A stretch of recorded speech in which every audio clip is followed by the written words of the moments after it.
구약 126쪽입니다. 출애굽기 29장 19절부터 22절 한 절씩 함께 읽습니다. 너는 다른 수량을 택하고 아론과 그 아들들은 그 수량의 머리 위에 안수할지며 너는 그 수량을 잡고 그것의 피를 가져다가 아론의 오른쪽 귓부리와 그의 아들들의 오른쪽 귓부리에 바르고 그 오른손 엄지와 오른발 엄지에 바르고 그 피를 제단 주위에 뿌리고 제단 위에 피와 관유를 가져다가 아론과 그의 옷과 그의 아들들과 그의 아들들의 옷에 뿌리라. 그와 그의 옷과 그의 아들들과 그의 아들들의 옷이 거룩하리라. 또 너는 그 수량의 기름과 기름진 꼬리와 그것의 내장에 덮인 기름과 간 위에 거풀과 두 콩팥과 그것들 위에 기름과 오른쪽 넓적 다리를 가지라. 이는 위임식의 수량이라. 선두양이 누리는 은혜, 선두양이 누리는 은혜라는 제목으로 말씀 전합니다. 하나님을 예배하는 우리 성도님들을 주님의 이름으로 사랑하고 축복합니다. 제사장은 하나님께 제사 드리는 일을 돕는 사람들입니다. 하나님을 예배하는 자를 돕는 자, 그가 제사장입니다. 그들이 하나님 앞에 제사장으로 세움받기 전에 위임식을 합니다. 하나님께서는 먼저 그들에게 말씀합니다. 너희는 너희를 위하여 속죄제를 드리라. 모세를 통해서 속죄제를 명령합니다. 송아지 머리 위에 손을 얹고 안수합니다. 기름진 것은 제단에서 온전히 태웁니다. 그러나 고기와 가죽 그리고 그 희생제물의 배설물은 진 밖에서 태웁니다. 이것은 하나님을 섬기는 자는 먼저 그 죄에 대해서 온전히 하나님 앞에서 죄사함의 은혜를 누립니다. 그리고 먼저 제단에서 태워드렸던 기름은 또 여러 가지 해석이 있지만 영적 교만을 상징합니다. 하나님 앞에서 세상에서 찌들었던 그 삶, 교만했던 삶들을 온전히 태워드리는 모습입니다.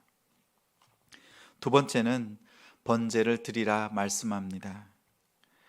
수량 한 마리를 준비하여 역시 그 머리에 손을 얹고 안수합니다. 이제 수량의 피를 제단에 뿌리고 그 피와 모든 것을 전부 제단에서 태웁니다.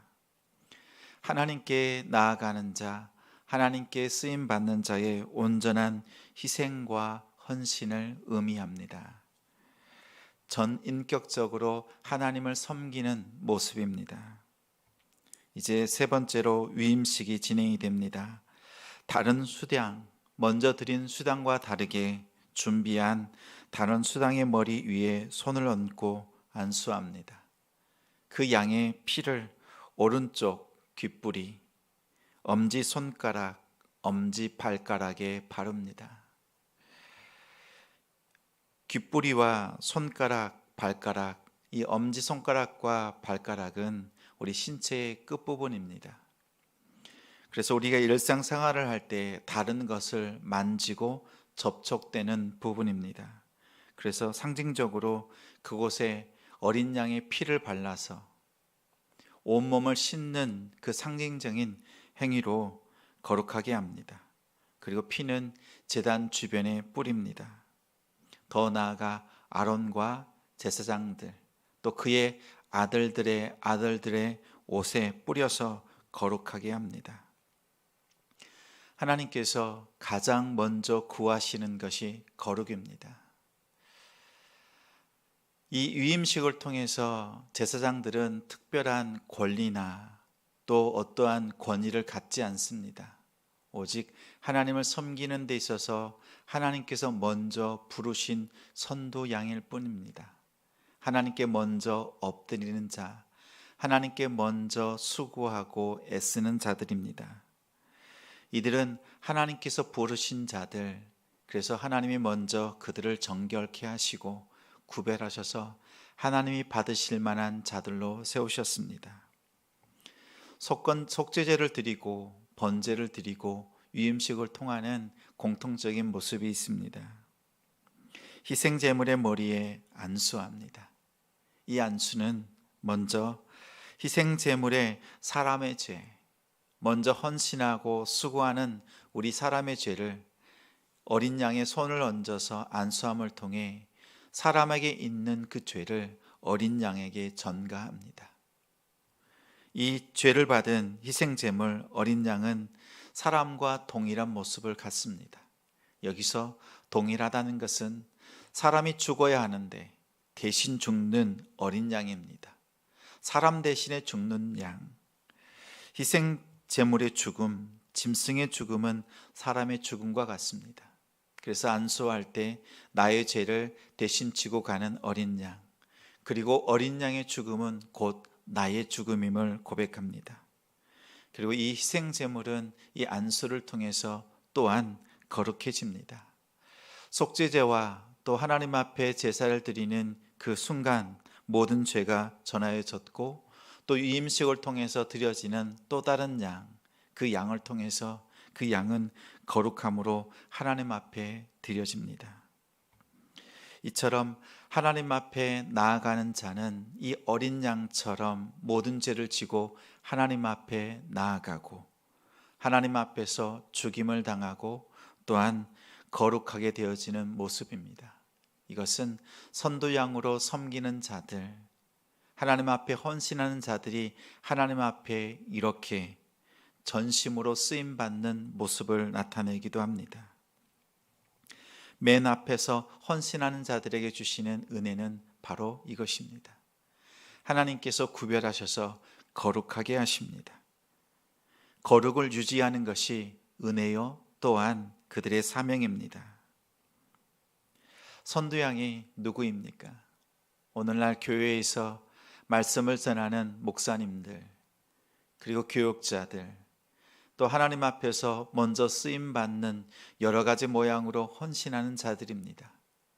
또한 성도라 할지라도 세상에 나아가서 예수 그리스도의 이름으로 이렇게 헌신하고 구별된 삶을 살아가는 여러분이 곧 선두양입니다.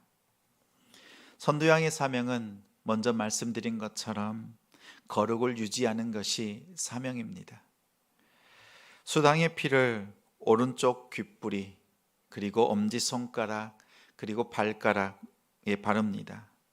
신체의 끝부분 닿는 것마다 더럽혀지는데 이제 우리가 만지고 섬기는 모든 일에 거룩함으로 하나님께서 만지시고 어루만지셔서 하나님이 기뻐하시는 우리의 삶의 모습이 되길 소망합니다. 제사장들의 귓볼과 그리고 엄지손가락, 엄지발가락에는 어린 수당의 피가 발라졌습니다. 우리의 귓볼과 엄지손가락, 엄지발가락에는 어린 양 예수 그리스도의 피가 우리에게는 발라졌습니다. 이제 우리가 세상을 향하여서 무엇을 만지든 어린 양의 피로 거룩한 삶을 나타내고 드러내는 우리가 되길 소망합니다. 세상 가운데 살 때 이 거룩을 유지하게 힘쓰십시오. 어린 양의 피로 이제 세상을 변화시키는 우리의 몸이 되길 원합니다. 예수님께서 우리에게 말씀합니다. 이렇게 거룩한 삶을 사는 것, 힘들고 어려운 것이 아니라 마태복음 11장 30절에 내 멍에는 쉽고 내 짐은 가볍다 말씀합니다. 예수 그리스도의 보혈을 힘입어서 믿음으로 살아가는 우리의 삶은 쉽고 가벼운 예수 그리스도께서 걸어가신 길입니다. 우리가 세상에서 갈등하지 않고 믿음으로 살 때 우리의 짐은 쉽고 가볍게 됩니다.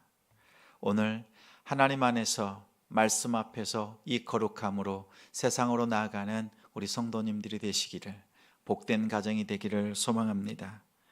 주님께서 우리에게 주시는 그 말씀을 품고 나아갈 때 우리에게 주시는 일들을 성실하게 잘 감당하기를 원합니다.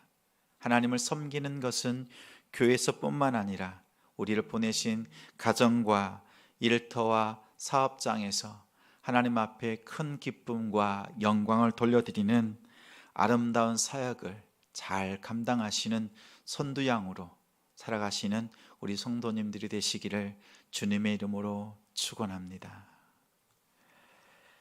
우리 함께